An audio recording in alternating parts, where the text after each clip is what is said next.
Once the weather gets chilly, I just love having my favorite soups already made in the freezer. All I have to do is defrost, heat, and eat. Hi, I'm GloryB, and this is GloryB-TV. In previous videos, I talked about what I eat in a day.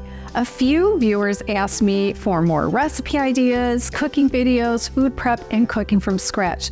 Since I'm making 3 of my favorite soups from scratch today, I thought it'd be a good idea to film. All of these soups are whole food, plant-based. There's no meat or dairy.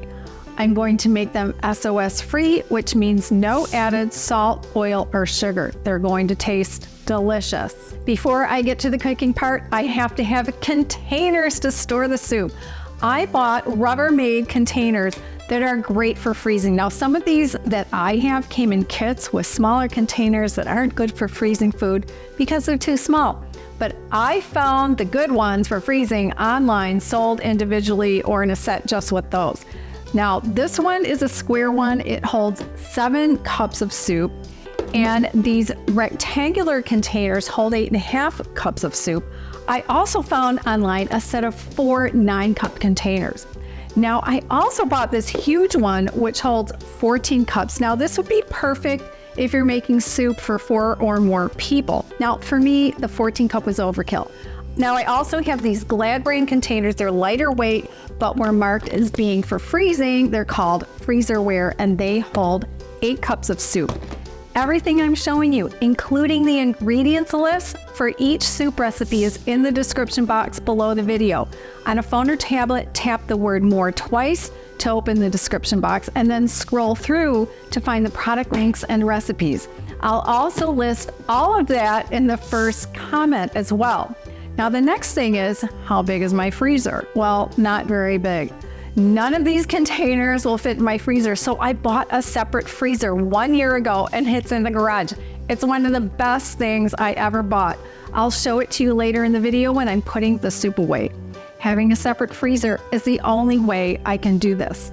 So let's get to the cooking. I'm making Italian lentil soup, red pepper and tomato soup, and a vegan version of pasta fagioli soup.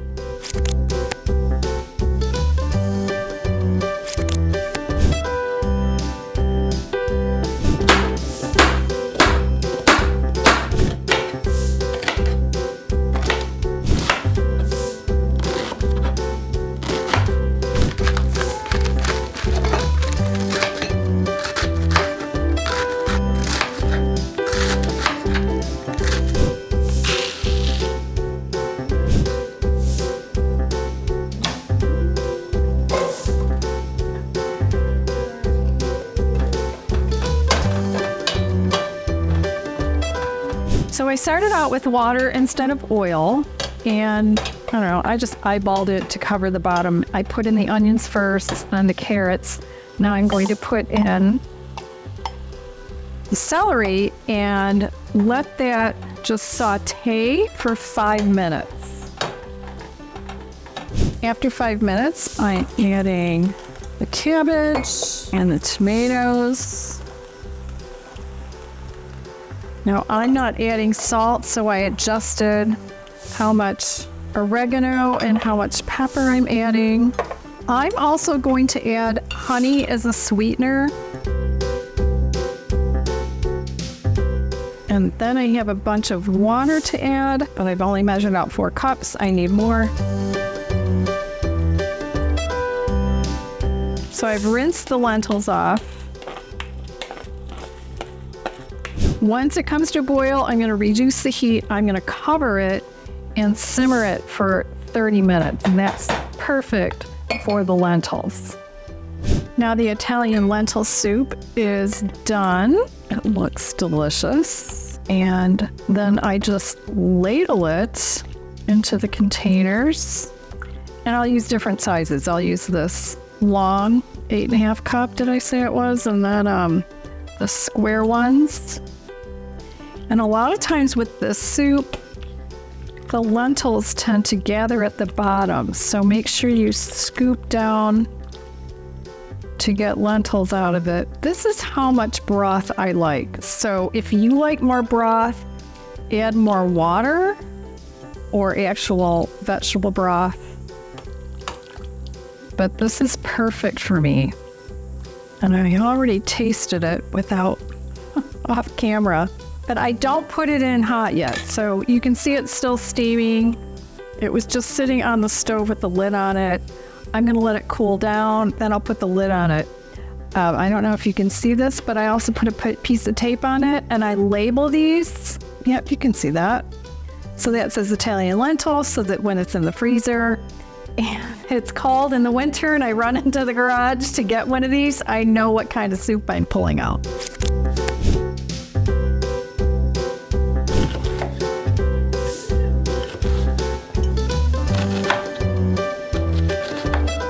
I'm prepping for the pasta fagioli and I'm making a double batch. That's why I have so much garlic here. I'm doing 12 garlic cloves. I find it best to put it through a mincer rather than just chopping it up with a knife.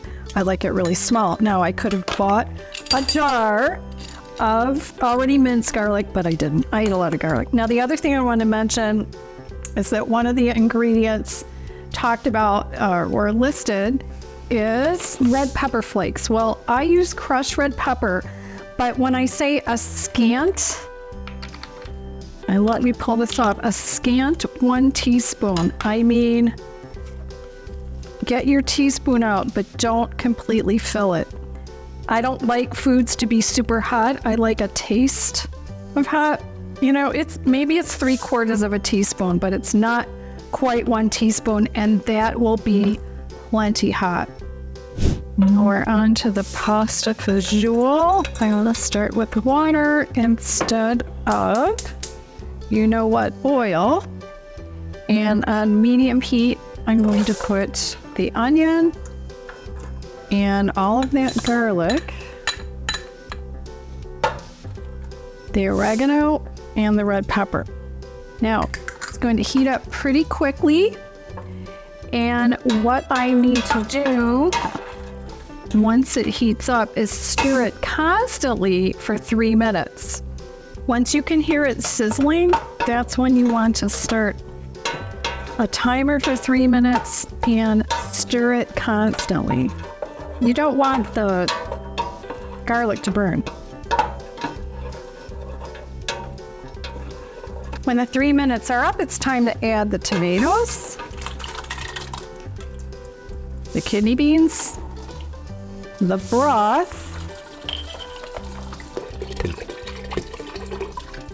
and the bay leaves. Now you want to turn the flame up to high, or if you're electric, all the way up to high, and you want to bring it to a boil. Then once it boils, turn it down to a simmer and simmer for 20 minutes. While the soups are cooking and I have my containers getting ready, I have a decision to make, because in the pasta fagioli, I need to add some pasta, of course. Now, normally I would add this ditalini. I don't know how to pronounce that, but they're tiny little pastas. I love them. Now that's reflecting. I took them out. When they're dry, they're absolutely tiny. Can you see that? Yeah, they're really little. Okay, so I love those. But I was thinking about doing gluten-free. And I have these shells. I haven't opened this box from Ancient Harvest, but they are huge. They don't look big right now, but once they're cooked, they're gonna get a lot bigger. I also have these shells that seem smaller. I don't know how to pronounce it. Tinchiata from Pasta Joy. You can find this in a lot of different grocery stores. And these shells are pretty small. So here's the shell and here's the ditalini. I think I'm gonna go for the ditalini. But if you're gluten-free, make sure you choose a small pasta for this. Now the other thing is, I was looking at the recipe again, and it says just once the soup boils and you turn down the heat and you're gonna simmer it for 20 minutes, pay attention to what the pasta says. So this, how long it takes to cook in a boil or in a simmer. So this one is in boiling water, of course, and it's very small, for 10 minutes in boiling water. So if I'm going to have the soup simmering, it might take 12 minutes at a simmer. So in the total simmer time of 20 minutes, I'm going to put this in about 8 minutes into that simmering. Yeah, I think I'm going to use this one. Pasta fagioli is ready for ladling. And I already found all of the bay leaves. You don't want to scoop the bay leaves in. So pull the bay leaves out and you can see this pasta, even after I finished boiling it, these pasta were still on the small side. Now I'm gonna eat this. But I turned off the heat and just let it sit for a while and they got bigger. So you don't want to put too much of this pasta in because otherwise it'll be like a pasta dish. I have a confession to make. So in my double order here, I should be having 4 red bell peppers, but I forgot. So I actually have a combination of orange and red and yellow. It'll be fine. So that was my mistake. But with a regular recipe, you're just going to need 2 red peppers.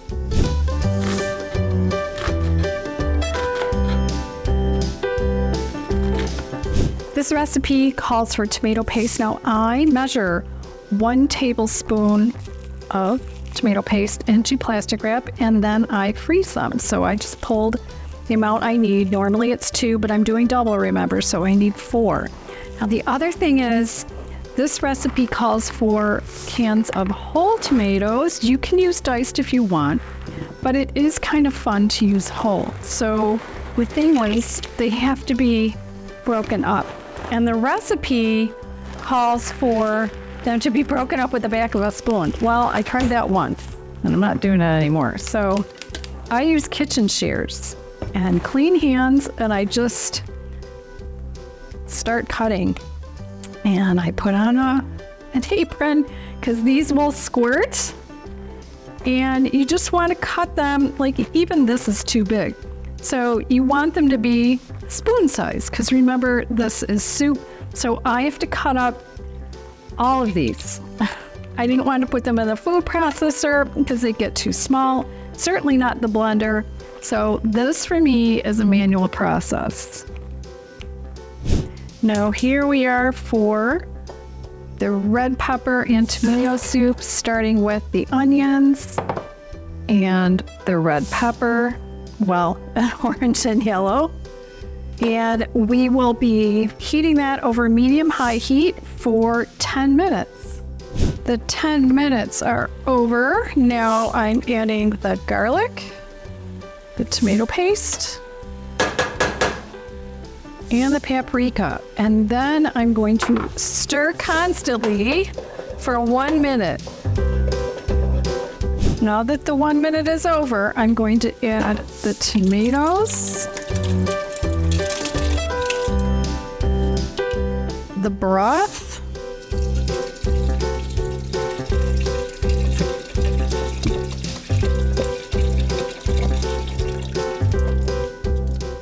maple syrup, pepper, and dried basil. Give it a stir. And now that I look at it, I realize I could have used my smaller pan. And now I'm going to increase the heat. Stir in all that basil. And I'm going to bring it to a boil. So we already have our boil. I'm going to turn the heat down, give it a stir, and let it simmer for 15 minutes. I turn off the heat, and now I'm going to add the almond milk and give it a stir, and it is done.